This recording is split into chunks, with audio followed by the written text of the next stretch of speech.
पहली किरण थी वो। मैं अपने आप को भूल गया था, उसे मैं कैसे भूल सकता हूँ। देखा है पहली बार जन्म की आंखों में प्यार। दोस्ती के नाम पे एक ऐसा बदनुमा दाग है जिसे तू तो क्या भगवान भी नहीं मिटा सकता।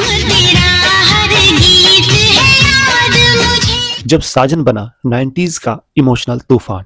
दोस्तों, आज बात सिर्फ गानों की नहीं, आज बात है उस फिल्म की जिसने 1991 में प्यार, दोस्ती और त्याग को एक नई परिभाषा दी। मैं वो आकाश नहीं हूँ, क्योंकि अब इस आकाश पर छाए हुए बादल हट गए हैं।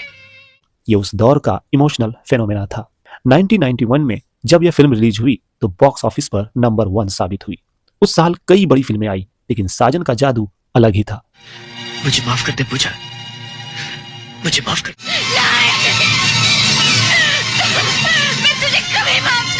सिनेमा हॉल के बाहर लंबी लाइनें लगती थी और अंदर हर शो हाउसफुल जाता था।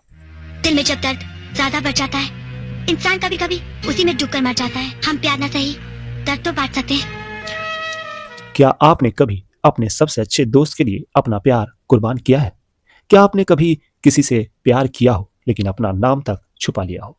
अगर हाँ, तो साजन सिर्फ एक फिल्म नहीं, आपकी अपनी कहानी है। बहुत आए तेरा मुस्कुरा दे, याद बहुत आए। इस फिल्म में पहली बार दर्शकों ने देखा एक अनोखा लव ट्रायंगल। एक तरफ सच्चा लेकिन खामोश प्यार, दूसरी तरफ मासूम और सच्ची मोहब्बत, और बीच में दोस्ती की सबसे बड़ी परीक्षा। छोटा सा झूठ कहा था कि मैं इनका सागर हूँ और इन्होंने यकीन कर लिया। क्यों तूने मेरी सच्चाई को पूछा तक नहीं पहुंचे दिया कि मैं उसका सागर नहीं हूँ। फिल्म के डायरेक्टर थे लॉरेंस डिसूजा और प्रोड्यूसर थे सुधाकर बेकाडो, लेकिन असली जादू था इसकी स्टार कास्ट और संगीत का। तू शायर है, मैं तेरी शायरी।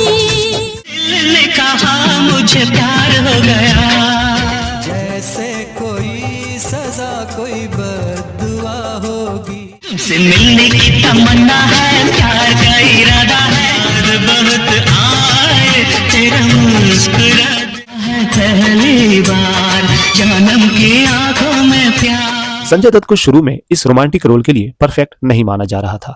उस समय उनकी इमेज एक एक्शन हीरो की थी, लेकिन अमन के किरदार ने उनकी इमेज को बदल दी। लोग उनकी खामोश आंखों में दर्द पढ़ने लगे। दिल भी कितना पागल है, यार तो तुमसे करता। सलमान खान उस वक्त मैंने प्यार किया की सफलता के बाद उभरते हुए सुपरस्टार थे, लेकिन साजन ने उन्हें सिर्फ चॉकलेटी हीरो नहीं बल्कि इमोशनल परफॉर्मर भी साबित कर दिया। भाई छोटा सा झूठ कहा था कि मैं इनका सागर हूँ और इन्होंने यकीन कर लिया। और माधुरी दीक्षित 91 उनका गोल्डन पीरियड था।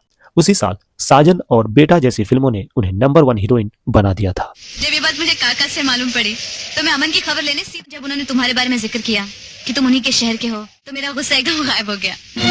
और तो और उन्होंने इस फिल्म का संगीत दिया था नदीम श्रवण ने, और यही वो एल्बम था जिसने 90s में रोमांटिक म्यूजिक की परिभाषा बदल दी थी। से कहूं बिना तेरे जिंदगी ये क्या, से कोई सजा कोई बद्दुआ होगी। ये 1991 का सबसे ज्यादा बिकने वाला म्यूजिक एल्बम था।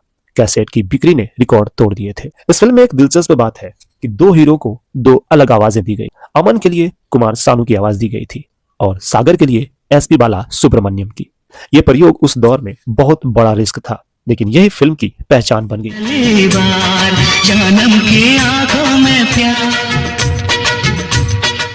फिल्म की शूटिंग के दौरान संजय दत्त अपने पर्सनल संघर्षों से गुजर रहे थे। कहते हैं कि उनके चेहरे पर जो असली दर्द दिखता था वो सिर्फ एक्टिंग नहीं थी, वो उनका असली इमोशन था।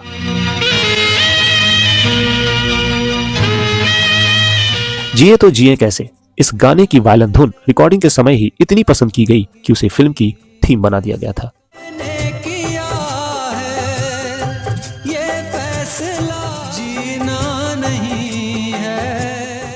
फिल्म की कहानी दोस्ती और त्याग पर आधारित थी और यही इमोशन दर्शकों को जोड़ गया। कहते हैं कि जब लोग इस फिल्म को देखकर थिएटर से निकलते थे तो वो रोते हुए निकलते थे। जहाँ तक मेरा ख्याल है अमन किसी सागर नाम के शायर को जानता ही नहीं, और अगर जानता होता तो ये राज अपने जिगरी दोस्त से कभी न छुपाता। कभी कभी प्यार पाने से ज्यादा मुश्किल होता है उसे छोड़ देना। दोस्ती अगर सच्ची हो तो वो मोहब्बत से बड़ी हो जाती है। साजन ने हमें सिखाया कि हर प्रेम कहानी का अंत साथ होना नहीं होता, कभी कभी त्याग ही सच्चा प्यार होता है। लेकिन बारिश तो रुकने दो।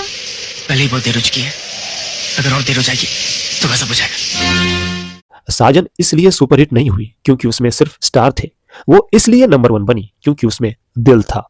उस दौर में जब एक्शन और मसाला फिल्मों का बोलबाला था, साजन ने साबित किया कि सादगी, शायरी और सच्ची मोहब्बत भी बॉक्स ऑफिस पर राज कर सकती है। यकीन नहीं आता तो इस नाटक के राइटर वर्मा से जाके पूछिए। दोस्तों अब आप बताइए, अगर आपको अमन और सागर में से किसी एक को चुनना होता तो आप किसे चुनते? कमेंट में जरूर बताइए। और अगर 90s की ऐसी ही कहानियां सुनना चाहते हैं तो चैनल को सब्सक्राइब करना मत भूलिए।